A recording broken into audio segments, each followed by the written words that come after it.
Je partage votre inquiétude et vous dire que le gouvernement et moi-même sont tout entiers derrière les agriculteurs lorsque ceux-ci sont montrés du doigt, lorsque ceux-ci sont insultés, lorsque ceux-ci sont violentés, lorsque des bâtiments d'élevage sont brûlés. C'est inacceptable. La garde des Sceaux est intervenue, a écrit une instruction à tous les procureurs.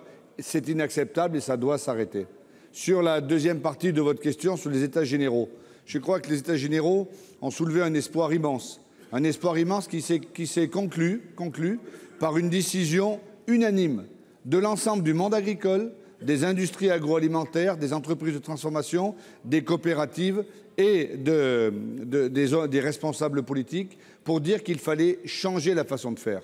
Et la première chose qu'il fallait changer, c'était le prix payé aux agriculteurs. Il est absolument inacceptable qu'un agriculteur vende son lait, vende sa viande en dessous du prix de revient, en dessous de ce que ça lui repart. Et vous savez, c'est pas en criant que vous ferez augmenter le prix du lait ou le prix de la viande, mais c'est comme je le fais depuis lundi en rencontrant toutes les filières et encore jusqu'à ce matin. Et toutes les filières sont dans les mêmes conditions. Ils veulent tous que le coût de production qu'ils ont eux-mêmes fixé soit respecté. Mais ce n'est pas le gouvernement qui le fait respecter, c'est le marché.